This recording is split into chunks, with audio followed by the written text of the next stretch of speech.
کہ میں نے ویڈیو ویسے ہی بنائی تھی، یہ میرے پیسے نہیں ہیں، دانیال نامی کوئی بزنس مین ہے، اس کے آفس میں گئی تھی، اس کے پیسے پڑے ہوئے تھے، میں نے اس کی اجازت سے ایک ویڈیو بنائی، میں نے مذاق کیا تھا، میرے پاس کوئی منی لانڈرنگ نہیں ہے، جو لوگ منی لانڈرنگ کرتے ہیں وہ بتا کے نہیں کرتے، میں پوری چیکنگ سے آئی ہوں، آپ لوگ کیمروں کی مدد سے دیکھ سکتے ہیں۔ دوسری جانب سول ایویشن اتھارٹی نے کارروائی کرنے سے روک دیا، انہوں نے کہا ہے کہ ہم نہیں کر سکتے، یہ کسٹمز حکام کا معاملہ ہے، وہی دیکھیں گے اور اس پر تحقیقات ہوں گی۔ اب دیکھتے ہیں تحقیقات ہوتی ہیں یا نہیں ہوتی، یا پھر حریم شاہ کے ساتھ معاملہ یوں ہی رفع دفع ہو جاتا ہے۔ یہ حریم شاہ کی ویڈیو کوئی ایک نہیں ہے، اس سے پہلے حریم شاہ کی شراب کی بوتلوں کے ساتھ ویڈیوز وائرل ہوتی ہیں، اپنے ہسبینڈ کے ساتھ ایک کمرے میں بیٹھی ہوتی ہیں اور اتنی ساری بوتلیں انہوں نے رکھی ہوتی ہیں۔ حریم شاہ کے پاس کون سی ایسے راز ہیں حکومتی وزراء کے، جو پاکستان کے جتنی بھی اتھارٹیز ہیں اس کے کون سے ایسے راز ہیں کہ وہ سارے حریم شاہ سے ڈرتے ہیں، حریم شاہ پر کوئی ایکشن نہیں لیا جاتا۔ حریم شاہ ہمیشہ ایسے اوچھت کنڈے کرتی ہے اور سوشل میڈیا کی زینت بنی رہتی ہے۔ حریم شاہ کے پاس کوئی بھی ایسا ٹیلنٹ نہیں ہے، کوئی بھی ایسا کام نہیں ہے کہ جس کی وجہ سے وہ کہتی ہے کہ میں پاکستان کا نام بہت بلند کر رہی ہوں، پاکستان کے لیے میں بہت سارے اعزاز لے کے آ چکی ہوں، لیکن یہ شاید ان کو نہیں پتا کہ پاکستان کے لیے آپ کیا اعزاز دیتی ہیں۔ جھوٹ بول کے ہمیشہ خبروں میں رہتی ہیں اور ایسی گھٹیا باتیں کرتی ہیں اور پھر کہتی ہیں کہ آپ لوگ نہ دیکھیں میں کیوں کر رہی ہوں، آپ لوگ کیوں مجھے اتنی کوریج، ویسے وہ کہتی بھی سچ ہے، لیکن حکومت کا اس میں قصور ہے، خاص طور پر پی ٹی آئی کی حکومت جب سے آئی ہے یہ ہمیشہ سے ایسی حرکتیں کرتی ہے، حکومتی وزراء کو انوالو کرتی ہے۔ کیا واقعی حکومتی وزراء کے اس کے پاس کوئی ایسے راز ہیں جس سے وہ ڈرتے ہیں اور حریم شاہ پر کوئی سخت ایکشن نہیں لیتے کہ پارلیمنٹ میں بڑی آسانی سے جاتی ہے، فارن ہاؤس میں فارن منسٹر کے آفس میں جاتی ہے، کہ مطلب جہاں حریم شاہ جانا چاہتی ہے جاتی ہے۔ تو پھر یا تو سیاستدان مان لیں کہ حریم شاہ کے پاس ایسے راز ہیں، حریم شاہ عورت کارڈ کھیلتی ہے، اپنے حسن کا جادو جو ان پر چلتا ہے اس کا، تو جو ہے یہ مان لیں کہ حریم شاہ کے پاس ایسے کوئی راز ہیں اور حریم شاہ کو ہم کچھ نہیں کہہ سکتے، حریم شاہ جو بھی کرے گی وہ اس جرم قانون سے آزاد ہے، وہ کوئی بھی جرم آسانی سے کر سکتی ہے، کیونکہ آپ کسی عام انسان کی اگر یہ ویڈیو وائرل ہو جاتی تو ابھی تک ایک حکومتی جو ہے برس رہے ہوتے کہ یہ پاکستان اسی لیے ترقی نہیں کرتا، یہ منی لانڈرنگ ہوتی ہے۔ تو اب حریم شاہ کے بارے میں کوئی ایسا بیان نہیں آیا، بلکہ سول ایویشن اتھارٹی نے کہہ دی کہ کارروائی نہیں کر سکتے، کسٹمز حکام اس کو دیکھیں گی، لیکن اب حکومت دیکھتے ہیں اس پر کیا کرتی ہے، جو چھوٹی چھوٹی بات پر کہتی ہیں کہ پاکستان سے پیسہ کوئی باہر نہیں لے کے جا سکتا، تو حریم شاہ کیسے پیسہ باہر لے کے گئی ہے؟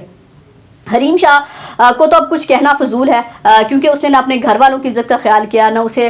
کسی اور کی عزت کا خیال ہے، اس کو پاکستان کی عزت کا کیا خیال ہوگا۔ لیکن ان جو پاکستانی سیاستدان ہیں، پاکستانی عوام کے ووٹ کے سے چنے ہوئے نمائندے جو ایوانوں میں جا کر بیٹھتے ہیں، ان کو ہوش کے ناخن لینے چاہیے کہ آپ لوگ ہمارے امبیسڈرز ہوتے ہیں، جب ان کے ساتھ آپ کے افیئرز آتے ہیں، آپ کنٹروورشل ہوتے ہیں، آپ کی پوری دنیا میں جگ ہنسائی ہوتی ہے، جب آپ کی پوری دنیا میں جگ ہنسائی ہوتی ہے تو پاکستان کی بھی جگ ہنسائی ہوتی ہے کہ ان کے سیاستدانوں کے پاس اتنا ٹائم ہے۔ اب کیا پاکستانی عوام کے تمام مسائل حل ہو گئے ہیں؟ مہنگائی کنٹرول میں ہو چکی ہے، کوئی پاکستان میں مسئلہ ایسا نہیں رہ گیا، لوگ روزگار کے لیے باہر سے یہاں پاکستان میں آ چکے ہیں، ہر طرف دودھ کی نہریں بہہ رہی ہیں اور عوام وزیر اعظم عمران خان سے بہت خوش ہے، تو اسی لیے وہ کوئی مسائل پر توجہ نہیں دیتی، ان کے پاس انٹرٹینمنٹ کے لیے اتنا ٹائم ہے، کوئی حریم شاہ جیسی لڑکی کا استعمال کرتے ہیں۔ تو ہوش کے ناخن لیجیے حکومتی وزراء کہ حریم شاہ کے ساتھ جب آپ بیٹھتے اٹھتے ہیں اور اسکینڈل بنتے ہیں، پھر آپ کی پرسنالٹی پر کتنے سوال اٹھتے ہیں۔ پھر وہ آگے سے یہ بھی کہتی ہے کہ میرے پاس آپ لوگوں کے بہت راز ہیں، تو پھر ہوں گے راز، اسی لیے وہ کہتی ہے، جیسے مفتی قوی کی اس نے آڈیوز اور ویڈیوز لیک کی تھی، پھر ہو سکتا ہے حکومتی وزراء کی بھی کچھ دنوں بعد کوئی آڈیو ویڈیو لیک، لیکن اس نے یہ بھی کہا کہ میں نون لیگ کو جوائن کروں گی، دیکھتے ہیں ہم نون لیگ والوں کے بھی کتنے راز کھولتی ہے۔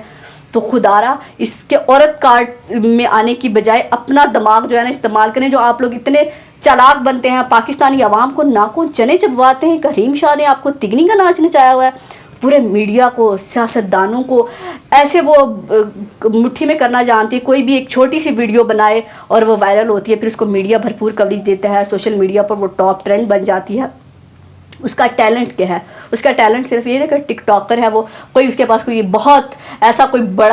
بڑی ڈگری نہیں ہے جو پاکستان میں آج تک کسی کے پاس نہیں ہے، اور بھی بہت ساری ٹک ٹاکر ہیں اپنا عزت سے کام کر رہی ہیں، لیکن وہ حریم شاہ کی طرح جھوٹی ویڈیوز بنا کے اور اس کے بعد پھر معافیا نہیں مانگتی اور کنٹروورشل نہیں ہوتی۔ تو حریم شاہ کی اس حرکت سے جو ہے سوال حریم شاہ پر نہیں اٹھتا، پاکستان کے قانون پر اٹھتا ہے اور پاکستانی سیاستدانوں پر اٹھتا ہے کہ خدارا اس عورت کہ حسن کے چنگل سے نکل آئیے، پاکستان کے مسائل پر توجہ دیجیے. اور شیخ رشید صاحب کا تو ہمیشہ وہ بہت نام لیتی ہیں. شیخ رشید صاحب آپ کی منسٹری میں بہت سارے کام ہیں جو آپ کی توجہ کے منتظر ہیں. ذرا حریم شاہ سے نکلیے. اگر آپ کو حریم شاہ میں اتنا انٹرسٹ ہے، ہمارے سیاستدانوں کو خاص طور پر جو حکومتی وزراء ہیں ان کو اتنا انٹرسٹ ہے حریم شاہ میں،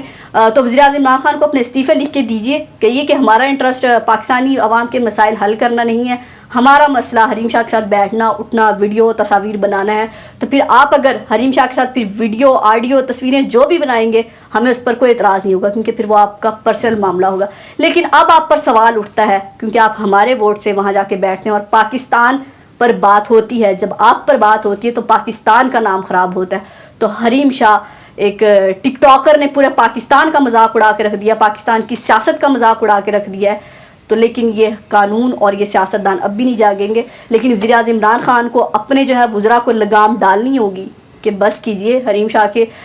کے چنگل سے نکل آئیے، پاکستانی عوام کے مسائل پر توجہ دیجیے. اور دوسری جانب عوام کو اور میڈیا کو بھی حریم شاہ کو اتنی کوریج نہیں دینی چاہیے کہ وہ ہر روز کچھ نیا کرے اور جان بوجھ کے کرے. اس کو پتہ ہے کہ میں جو بھی کروں گی لوگ مجھے کوریج دیں گے اور لوگ مجھے دیکھیں گے سنیں گے اور میں وائرل ہو جاؤں گی، میری شہرت میں اضافہ ہو جائے گا، میرے فالورز میں اضافہ ہو جائے گا. تو کب تک کس کے اتنے گھٹیا حرکتوں پر فالورز میں اضافہ کراتے رہیں گے. تو حریم شاہ پاکستانی سیاستدانوں کے لیے ایک مہرہ ہے میرا خیال سے. پاکستانی سیاستدان بھی اسے استعمال کرتے ہیں اور حریم شاہ بھی انہیں استعمال کرتی ہے. تو یہ ہم سب کے لیے لمحہ فکریہ ہے کہ حریم شاہ جیسی لڑکی کہتی ہے کہ میں پاکستان کا نام روشن کر رہی ہوں. تو کہاں روشن کر رہی ہے وہ ہمیں بھی نہیں پتہ. یہی کر رہی ہوگی روشن، بلکہ لندن میں بھی جا کے وہ سیاستدانوں پر بات کر رہی ہیں کہ وہاں کسی پاکستانی آفس کا دورہ کرتی ہیں اور وہاں ان سے سوالات کا سیشن ہوتا ہے اور پوچھا جاتا ہے کہ آپ کا پسندیدہ سیاستدان کون ہے. تو حریم شاہ کہتی ہیں بلاول بھٹو. پھر اس کے بعد ان سے پوچھا جاتا ہے ناپسندیدہ سیاستدان کون سا ہے، پھر فیاض الحسن چوہان کا نام لیتی ہیں. تو یعنی کہ وہ دنیا کے جس کونے میں بیٹھے پاکستانی سیاستدانوں کو نہیں بھولتی، پاکستانی سیاستدانوں کے ساتھ اس کا چولی دامن کا ساتھ ہے. تو سیاستدانوں ہوش کے ناخن لیجئے کہ حریم شاہ کی گفتگو میں آپ اتنے کیوں آتے ہیں. اپنا اور اپنے پیاروں کا بہت خیال رکھیے گا، ہمیں دعاؤں میں یاد رکھیے گا. اللہ حافظ.